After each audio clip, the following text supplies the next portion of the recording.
when tech billionaire William Sterling dumped his plus-size wife of 10 years for a 22-year-old runway model, Manhattan's elite mocked her as the pathetic collateral damage of his success.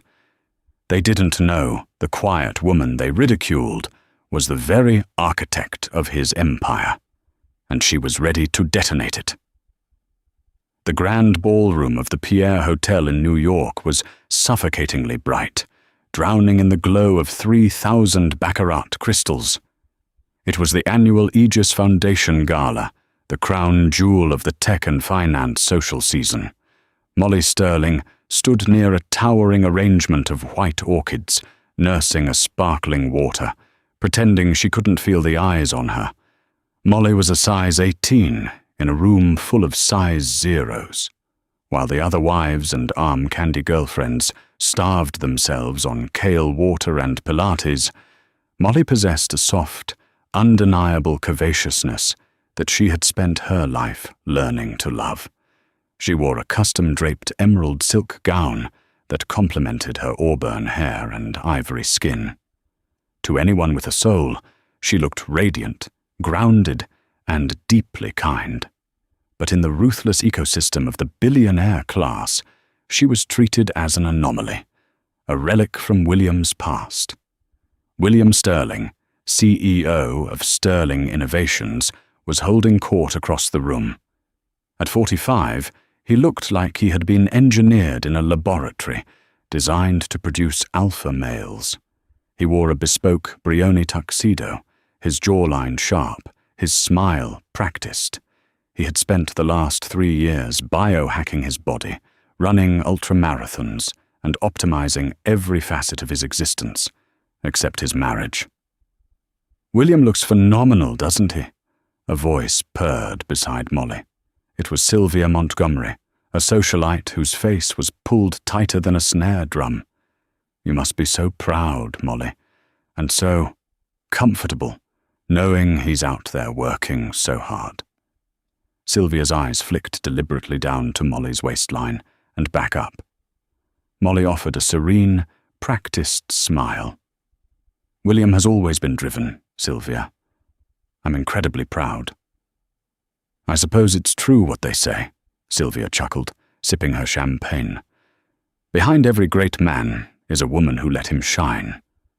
Though frankly, most men of his stature prefer someone who fits the brand a bit better.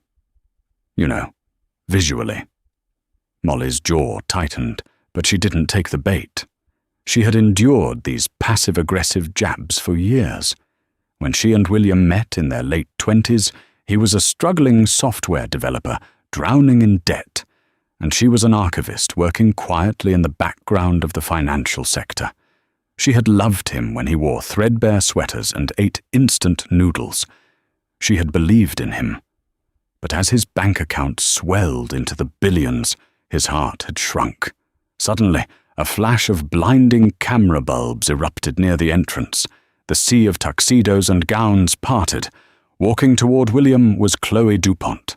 Chloe was 22, a French-American model who had recently graced the cover of Vogue Paris. She was 6 feet of sharp angles, golden skin, and predatory confidence. She wore a sheer, backless gown that left absolutely nothing to the imagination. Molly watched, a cold knot forming in her stomach, as Chloe glided straight past the investors and wrapped a slender arm around William's waist. William didn't flinch. He didn't pull away. Instead, he leaned in, whispering something into Chloe's ear that made her throw her head back in a musical, glittering laugh. Molly felt the oxygen leave the room. The whispers began immediately. Right in front of his wife. Can you blame him? Look at Chloe, then look at Molly. It's like comparing a Ferrari to a minivan. Unable to bear the humiliation, Molly turned and quietly exited the ballroom, retrieving her coat from the concierge. She sat alone in the cavernous back of their armored Maybach for over an hour before William finally emerged. He didn't apologize for keeping her waiting. He barely looked at her as he slid onto the leather seat, immediately tapping away on his phone. "You left early," William stated, his voice flat. "I was tired," Molly replied, keeping her gaze out the window at the blurred city lights. "And it seemed you were well occupied. Chloe DuPont, wasn't it?" William sighed, an exasperated sound that set Molly's nerves on edge. He put his phone down and finally looked at her. His eyes, once warm, were now assessing her with the cold calculation of a man looking at a depreciating asset. "Let's not do this, Molly. Let's not play the jealous housewife." "It's beneath you," he said smoothly. "I'm not jealous, William. I'm humiliated. You paraded a 22-year-old model in front of our entire social circle, in front of the press." William unbuttoned his suit jacket, leaning back. "Chloe is the new face of Sterling Innovations' lifestyle tech line. It's PR, Molly, but since we are on the subject, we need to have a conversation I've been putting off for a year." Molly's heart pounded against her ribs. She knew what was coming. The distance, the sudden late nights, the cruel passing comments about her diet, his sudden obsession with aesthetics. It all led here. "I'm filing for divorce," William said. The words dropped into the quiet of the car like stones. Molly closed her eyes. "Because of Chloe." "Because of us," William corrected sharply. "Look at me, Molly. Look at my life. I am building a legacy. I am on the cover of Forbes. I am expanding into global markets. I need a partner who reflects that dynamism, someone who shares my commitment to excellence, to fitness, to aesthetics." "To aesthetics," Molly repeated, a bitter laugh escaping her lips. "You mean I'm too fat to be seen with you anymore?" "I never said that," William replied, though his tone carried no denial. "You let yourself go, Molly. You're content baking sourdough and reading history books while I'm conquering the world. You don't fit the brand anymore. You're a liability to my public image. Chloe understands the spotlight. She belongs in it." "I was with you when you had nothing, William," Molly said, her voice dropping to a fierce, trembling whisper. "When you were coding in our miserable studio apartment, crying because your first prototype failed, I paid the rent. I fed you. And I will compensate you generously for that," William interrupted smoothly, his tone shifting into business mode. "My lawyers at Skadden have drawn up an extremely fair settlement. $20 million, the house in the Hamptons, and a monthly alimony that will ensure you never have to work a day in your life. It's more than generous, considering you had absolutely no hand in building Sterling Innovations." Molly stared at the man she had loved for a decade. He truly believed it. He genuinely believed his own myth, that he was a self-made titan, a solitary genius who had willed his empire into existence. He had completely forgotten the reality of how his company survived its darkest hour. He didn't know the truth about his silent investors. He didn't know the truth about her. A strange, eerie calm washed over Molly. The tears that had been threatening to spill evaporated. "All right, William," Molly said softly, turning her gaze back to the window. William blinked, surprised by her immediate surrender. "All right? Just like that? You aren't going to fight the prenup?" "Why would I?" Molly asked, her voice dangerously smooth. $20 million is a lot of money for a woman who just reads history books. Send the papers to my attorney. I'll be out of the penthouse by tomorrow afternoon." As the Maybach pulled up to their Tribeca building, William smiled, a smug, victorious smirk. He thought he had won. He thought he had cleanly excised the dead weight from his perfect, curated life. He had no idea he had just triggered his own execution. The media circus that followed the split was swift and brutal. Within 48 hours, Page 6 ran the headline, "Sterling dumps wife for supermodel. Trading up." paparazzi stalked the Tribeca penthouse, desperate for a shot of the heartbroken, discarded wife. But Molly was already gone. She didn't retreat to the Hamptons estate William had magnanimously thrown into the settlement.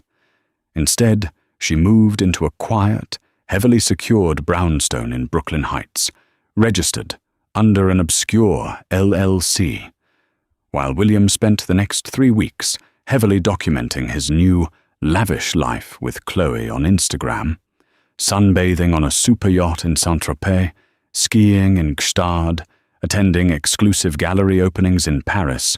Molly went to work. Molly's days in the Brooklyn brownstone were not spent crying over old wedding photos. They were spent in front of a bank of encrypted monitors. To William and to the world, Molly Sterling was a sweet, unassuming woman with a degree in art history who volunteered at local museums. But before she met William, she was Molly Whitmore. And the Whitmore family did not just have money. They had generational power. Molly's grandfather had founded one of the most ruthless and successful private equity firms in the world. When he passed, he left the entire, quietly managed fortune, totaling well over $40 billion, to his only granddaughter Molly, recognizing her razor-sharp intellect and calculating patience. Molly had hidden her immense wealth from William. When they met, he was so fiercely insecure, so desperate to prove his own worth, that she knew revealing herself as an heiress would destroy his ego. So, she played the supportive, middle-class girlfriend. But when William's first company was on the brink of bankruptcy 7 years ago, he was desperate. No bank would lend to him. No venture capitalist would touch his flawed software. In the dead of night, Molly had used a heavily shielded proxy firm, Apex Holdings, to inject $50 million into his company as a silent, anonymous angel investor. In exchange, Apex Holdings secured 51% of the voting shares of Sterling Innovations. William never knew. He assumed a mysterious European tech conglomerate had seen his genius. He built his empire on Molly's money, completely unaware that his fat, lazy wife was actually his boss, his majority shareholder, and the absolute owner of his company's foundational patents. On a rainy Tuesday, Molly sat at a massive oak dining table in her brownstone. Across from her sat Harrison Fordyce, a senior partner at an elite, terrifyingly discreet corporate law firm. Harrison had managed the Whitmore estate for 2 decades. "He signed the divorce settlement yesterday morning," Harrison said, sliding a thick leather folio across the table. "He was incredibly eager. His legal team actually laughed when my associates accepted the $20 million without a single counteroffer." Molly took a sip of her black coffee, her eyes scanning the documents. "He thinks I'm desperate to avoid a public trial. He thinks I'm ashamed." "Is the paperwork in order?" Molly asked, uncapping a heavy Mont Blanc pen. "Flawless," Harrison replied, a rare, wolfish smile touching his lips. "The divorce is finalized. You have waived all claims to his personal assets, and he has waived all claims to yours, which means your ownership of Apex Holdings remains completely untouched and entirely severed from him legally as a spouse." Molly signed her name on the final page with a flourish. Molly Whitmore. "Excellent," Molly said, closing the folio. "Now, let's talk about Sterling Innovations. What is William's current obsession?" Harrison pulled out a sleek tablet and brought up a financial dashboard. "He is preparing for an initial public offering in exactly 6 weeks. He wants to take Sterling Innovations public. Wall Street is projecting a valuation of around $12 billion. William stands to become infinitely wealthier, and Chloe DuPont stands to become the First Lady of Tech." Molly leaned back, resting her hands on her stomach, feeling the soft curves she had been told for so long were a disgrace. "An IPO," she mused. "He's trying to cement his legacy." "Yes," Harrison nodded, "but there is a catch. In order to file the SEC paperwork and proceed with the IPO, he legally requires the unsealed signature and absolute approval of his majority shareholder. Apex Holdings, Molly smiled. Exactly, Harrison said. For the last 7 years, we have signed off on his quarterly moves through blind proxies. But an IPO requires the principal to reveal themselves to the board. William has been sending frantic emails to our proxy shell addresses for the last week, begging for a face-to-face meeting with the head of Apex to get the final sign-off. Molly's eyes gleamed with a cold, terrifying light. William had discarded her because she didn't look the part of a billionaire's accessory. He had humiliated her in front of the world to elevate a shallow model who worshipped his wallet. Harrison, Molly said softly, I think it is time the CEO of Sterling Innovations finally met his majority shareholder. When would you like to schedule the meeting? Harrison asked, his pen hovering over his notepad. Let him sweat, Molly instructed. Let him launch the PR campaign for the IPO. Let him buy Chloe the matching diamonds. Let him stand on the absolute edge of his triumph. Schedule the board meeting for the morning of the IPO filing. Tell his team that the head of Apex will be there in person to sign. And if he asks for a name, tell him to address his correspondence to C.W. Whitmore, Molly said. Meanwhile, across the city, William Sterling was throwing a lavish party in the penthouse he had just legally secured from Molly. Champagne flowed, and tech moguls clinked glasses. Chloe sat on William's lap, wearing a Cartier necklace that cost more than Molly's entire divorce settlement. To the future, William toasted, raising his glass to the room. To shedding dead weight and to reaching the absolute top. The room cheered. William looked at Chloe, feeling invincible. He had the perfect company, the perfect upcoming IPO, and the perfect magazine cover woman. The pathetic chapter of his life with Molly was finally closed. He didn't notice the incoming email notification on his phone, resting on the marble counter. An email from the legal department of Apex Holdings confirming a mandatory, in-person board meeting in exactly 5 weeks. The countdown to his destruction had just begun. The morning of the IPO filing, the executive boardroom of Sterling Innovations buzzed with a frantic, electrified energy. Located on the 60th floor of a glass and steel monolith in the financial district, the room offered a panoramic, commanding view of the Manhattan skyline. It was designed to make anyone inside feel like a god among men. William Sterling certainly felt like one. He stood at the head of a massive, live-edge walnut conference table, looking flawless in a charcoal Tom Ford suit. Flanking him were 2 senior underwriters from Goldman Sachs, nervously checking their Patek Philippe watches. At the far end of the room, lounging in a low-slung Barcelona chair, was Chloe DuPont. She was completely out of place at a corporate SEC signing, wearing a cropped Chanel tweed jacket and tapping away on her phone. But William had insisted she be there. She was his muse, his aesthetic equal, and he wanted her to witness his ascension to the Billionaire Boys Club. "Where is this proxy?" William snapped, pacing in front of the floor-to-ceiling windows. "The markets open in exactly 2 hours. We need the Apex Holdings signature now, or we miss the window for the Bloomberg terminal announcements." "They assured us they would be here at 8 sharp, Mr. Sterling," one of the Goldman bankers said, wiping a bead of sweat from his temple. "Apex Holdings has been notoriously secretive for 7 years. I suppose they want to make an entrance." "It's theatrical nonsense," William scoffed. "I built this company from a garage. I did the heavy lifting. Whoever this C.W. Whitmore is, they just wrote a check and sat back while I turned it into a $12 billion behemoth. I'm not going to let some faceless private equity ghost hold up my IPO."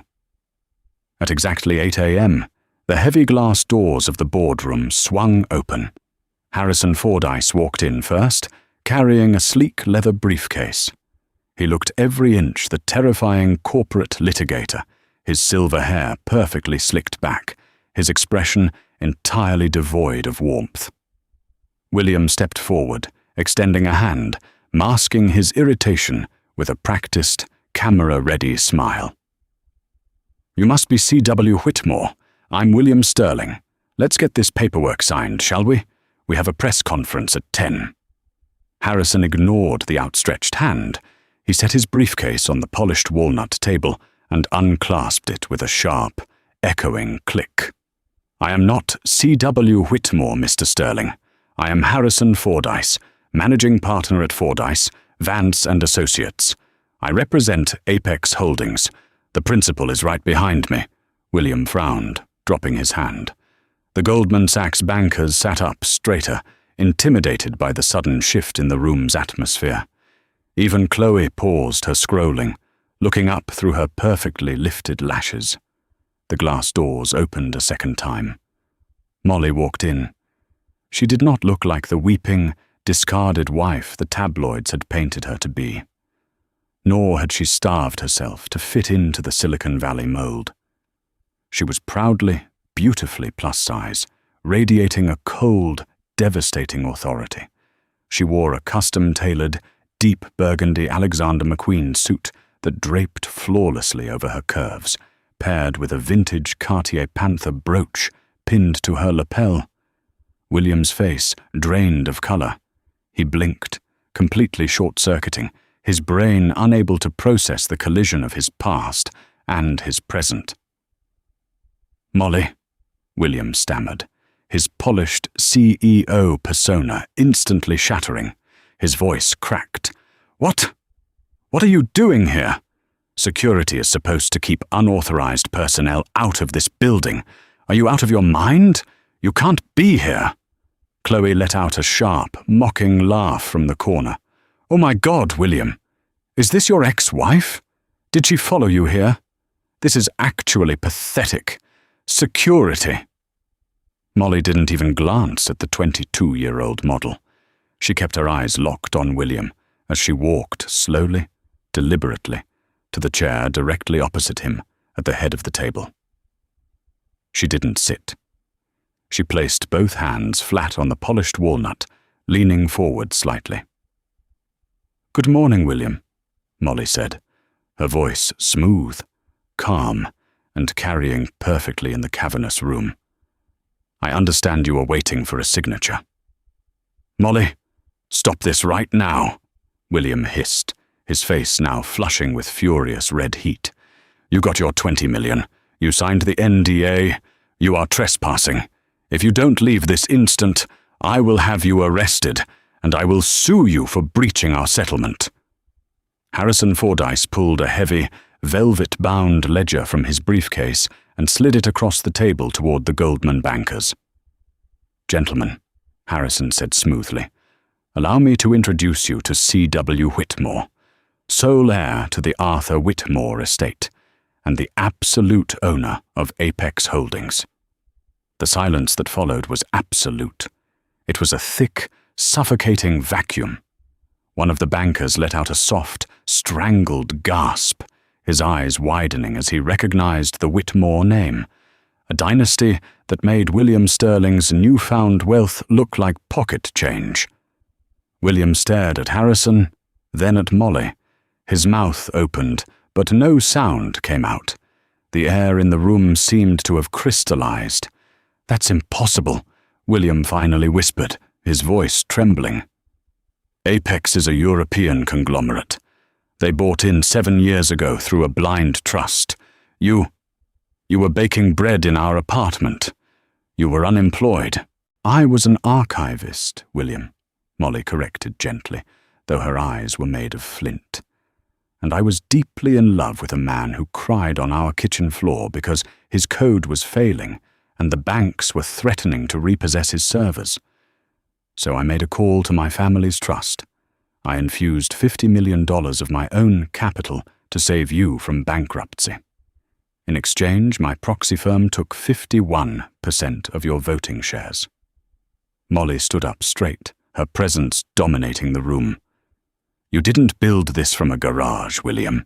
You built it on my foundation. You built it with my grandfather's money. I am Apex Holdings. I am your majority shareholder. I am your boss." "No," William shouted, slamming his hand on the table, a vein throbbing in his temple. "This is fraud. You lied to me for 10 years. "I protected your fragile ego," Molly replied coldly. "I knew that if you thought your wife was funding your life, you would resent me. I wanted you to feel like a self-made man. And how did you repay that silent loyalty? You told me I was a liability to your brand. You told me I was too fat to stand beside you on the cover of Forbes. You paraded a child around in front of my face and discarded me the moment you felt you had outgrown me." Molly gestured to Harrison, who handed her a single sheet of heavy, watermarked paper. It was the IPO authorization form. "We are here to file the paperwork," the Goldman banker interrupted, his voice shaking, desperate to salvage the billions of dollars on the line. "Miss Whitmore, if you would just sign." "I am not signing," Molly said clearly. William lunged forward, gripping the edge of the table. "Molly, please, you can't do this. This is a $12 billion valuation. You'll destroy the company. You'll destroy your own investment." "My investment in this company represents less than 2% of my overall portfolio, William," Molly stated, delivering the final, crushing blow. "I can afford to burn it to the ground just to watch you lose. But I won't, because Sterling Innovations is a good company. It just has a severely flawed chief executive officer." Molly looked at Harrison, giving a curt nod. Harrison addressed the room. "As the 51% majority shareholder, Apex Holdings is exercising its right to call an immediate emergency restructuring vote. By a vote of 51 to 49, the board has decided to terminate William Sterling as CEO, effective immediately, citing a complete lack of confidence in his leadership and moral judgment. "You can't fire me," William screamed, spittle flying from his lips. "It's my name on the building." "It was," Molly said softly. "But as of 3 minutes ago, the board accepted your termination. You will be escorted from the premises. Your access badges have been deactivated. And regarding your stock options, since you were terminated prior to the IPO, the company is exercising its right to buy back your shares at their original pre-valuation price." William collapsed into his leather chair, the fight completely draining out of him as the terrifying reality set in. He was losing his company. He was losing the IPO. He was losing everything. Molly finally turned her gaze to Chloe, who was standing frozen by the Barcelona chair, her phone hanging limply from her manicured hand. "You can keep him, Chloe," Molly said, a small, genuine smile touching her lips. "But you should know, the superyacht was a company rental. And as of today, William is unemployed." The fallout was biblical. Within an hour of Molly walking out of the boardroom, the news broke on the Bloomberg terminals. The headline sent shockwaves through the global financial markets. Sterling ousted, silent heiress. Molly Whitmore revealed as majority owner of Sterling Innovations. By evening, the Wall Street Journal had published a brutal, detailed exposé. They mapped out exactly how William Sterling's self-made myth was a total fabrication, funded entirely by the quiet, plus-size wife he had so publicly humiliated and divorced just weeks prior. The internet exploded. Social media, which had spent the last month mocking Molly, violently changed its tune. Molly Whitmore became an overnight icon of vengeance and corporate power. For William, the descent was absolute. As Molly had warned, the company bought back his unvested shares at a fraction of their anticipated IPO value. He was legally barred from entering the Sterling Innovations headquarters, but the sharpest betrayal came from Chloe. 2 days after the boardroom massacre, William sat in a rented hotel room, frantically dialing his lawyers. Chloe was packing her Louis Vuitton trunks. "Where are you going?" William asked, his voice hollow. "We can fight this, Chloe. I still have the 20 million from the divorce settlement. I can start over. I'm a visionary." Chloe zipped her bag, not bothering to look at him. The adoring, giggling girl from the Pierre Hotel was completely gone, replaced by a cold, calculating opportunist. "You're a joke, William. You don't have $12 billion. You don't even have a job. The press is laughing at you." "I loved you," William pleaded, a pathetic edge to his tone. "I gave up my marriage for you." "You gave up your marriage because you're an arrogant idiot," Chloe snapped, pulling on her sunglasses. "You threw away the woman who owned your entire life because you wanted a trophy. Well, trophies are expensive, and you can't afford me anymore." She walked out, letting the heavy hotel door slam behind her. Within a week, she was photographed in Monaco on the arm of a 60-year-old Russian shipping magnate. Back in New York, the dust settled, but the empire remained. Molly did not go back to hiding in Brooklyn. She stepped fully into the light. She installed a brilliant, fiercely competent female executive from Silicon Valley as the new CEO of Sterling Innovations, while Molly herself took the position of chairwoman of the board. Under her guidance, the company pivoted away from William's flashy, superficial lifestyle tech and focused on medical software and sustainable infrastructure. 6 months later, Molly finally took the company public. The IPO was a massive success, pushing Sterling Innovations' valuation to $15 billion. On the day of the ringing of the bell at the New York Stock Exchange, Molly stood on the balcony overlooking the trading floor. She didn't wear a size 0 dress. She wore a stunning emerald green silk suit that celebrated every curve of her body. When she smiled for the cameras, it was not the forced, nervous smile of a wife trying to stay out of the way. It was the radiant, relaxed smile of a woman who owned the room, the building, and her own destiny. Somewhere in a midtown apartment, William Sterling watched the broadcast on a small television. He looked at the woman he had called dead weight. He looked at the empire he had lost because he couldn't see the titan standing right beside him. He turned off the screen, sitting alone in the quiet dark, entirely forgotten by the world he had tried so desperately to conquer. Molly Whitmore never needed to fit into a size 0 dress to conquer Manhattan. By reclaiming her empire and discarding the man who mistook her quiet grace for weakness, she proved that true power doesn't require a runway walk. William traded a titan for a trophy, losing everything in the process. Molly remains at the top, unapologetically soft, definitively ruthless, and answering to absolutely no one.